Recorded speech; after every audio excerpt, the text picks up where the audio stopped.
Vamos a hablar con quien realizó, una de las personas que realizó este trabajo, Isaac Rudnick de ISEPSI. Isaac, ¿cómo estás? Muy buenos días. Buen día, un gusto hablar con ustedes. Igualmente. Bueno, Isaac, acá, bueno, lo estamos viendo, o sea, más concreto imposible ver cómo estos productos, y estamos hablando de algunos incluso pertenecientes a la canasta básica, han aumentado en esta proporción. ¿Por qué se ha dado que han aumentado tanto? ¿Cuáles son los factores que imagino que son varios?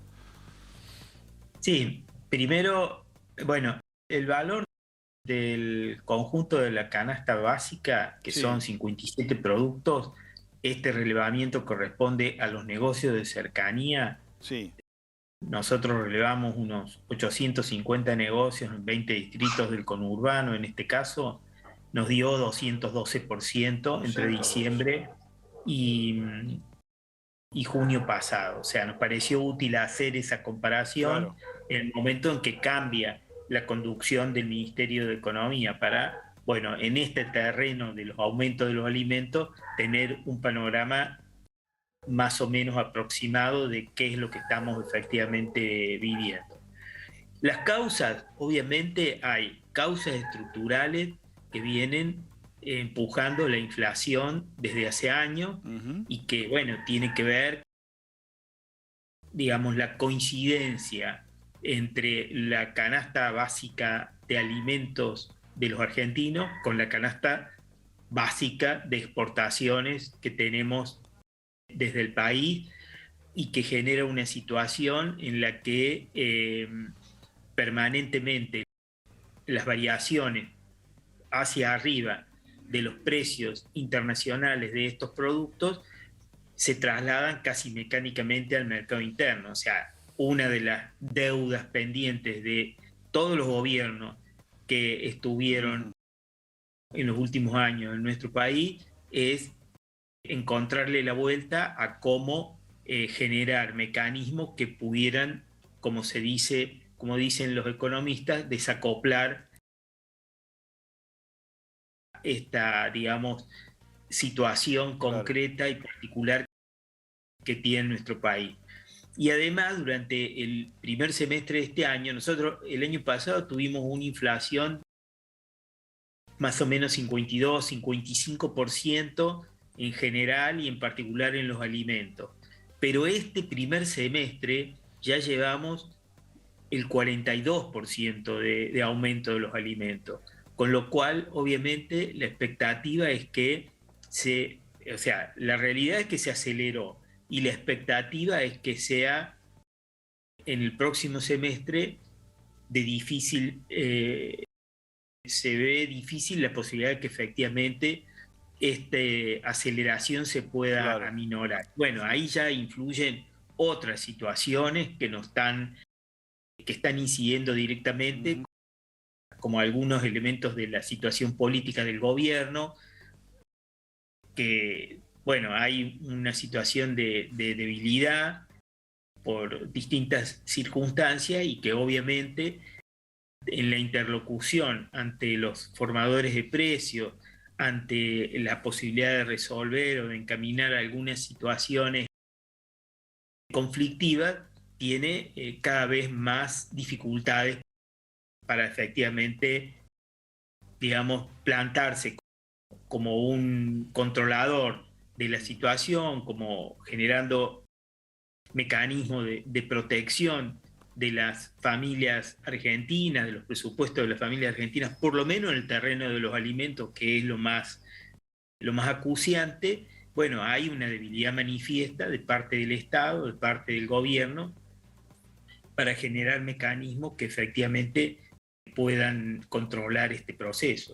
Isaac, quería consultarle algo que parcialmente ya nos estaba contando y nos estaba analizando y que tiene que ver con precisamente esto. Se da en este periodo de análisis una aceleración por sobre todo, me imagino, en estos últimos meses en donde nosotros también vemos bueno, un incremento fuerte de la inflación y de los precios. Ahora, pareceríamos estar en un círculo vicioso, ¿no? Porque generalmente cuando hablamos del aumento de los alimentos podemos pensar o por ahí nos podemos respaldar en lo que tiene que ver con la situación internacional, con el problema del conflicto de los granos en Rusia, el gasoil y demás, y termina el aumento de estos precios anclando a la inflación, ¿no? Mes a mes decimos, bueno, termina incidiendo el gran aumento de los alimentos en el porcentaje de inflación que, por ejemplo, nosotros vamos a estar conociendo en el día de hoy. Y también se da viceversa, el hecho de que la inflación multicausal en nuestro país incremente indiscriminadamente en el último tiempo, termina repercutiendo en estos aumentos especulativos cuando no tienen que ver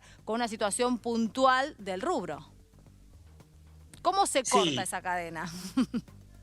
Bueno, justamente por eso aludía a la situación, o sea, esta situación de un proceso inflacionario que se acelera por estas circunstancias que vos mencionás, que se dan durante este año, como por ejemplo el de la guerra de Ucrania y Rusia, es una consecuencia que se da sobre todos los países. Anunciaron la inflación en Estados Unidos de casi el 10% anual, y obviamente para una economía como la economía estadounidense, que no está acostumbrada a absorber este tipo de situaciones, es casi una catástrofe. Ahora, lo que sucede en otros países es que el Estado va tomando medidas y va encaminando la situación. En el caso nuestro, a mí me parece que el problema principal hoy, a la hora de pensar en hacer efectivos instrumentos que pueden ser mejores o peores, pero que hay instrumentos para encaminar la situación y que en algunos casos se ponen en funcionamiento, pero no tienen ninguna eficiencia, ninguna consecuencia desde hace tiempo, como por ejemplo los precios cuidados, los precios cercanos, bueno, como se han sido denominados de distinta manera, estos programas lanzados y relanzados varias veces por distintos gobiernos. El problema está en que tenemos un gobierno y un Estado que no tiene capacidad para imponerse. Entonces, supuestamente, todo va a llegar de la mano del acuerdo, todo va a llegar de la mano de negociaciones en buenos términos, pero esto que viene siendo de esta manera, planteado de esta manera, no tiene ningún efecto, porque obviamente todos estos procesos atraviesan distintas etapas. Vos te sentás, discutís, acordás, pedís cuáles son los costos que te llevan a que tales o cuales productos aumenten en esos niveles, los considerás, no los considerás, los cuestionás y llegás a un acuerdo. Ahora, después de estos acuerdos no se cumplen. Por ejemplo, ahora está en vigencia el programa con un 3% de aumento mensual en este próximo trimestre. Ahora, ¿cuánta cantidad de esos productos que se acuerdan que van a tener solo un aumento del 3%? Estamos hablando de un 3%, ¿no? Que tampoco es poco, claro, pero 3%. ¿Cuántos de esos productos después aparecen en las góndolas de los supermercados a las que nosotros vamos a comprar?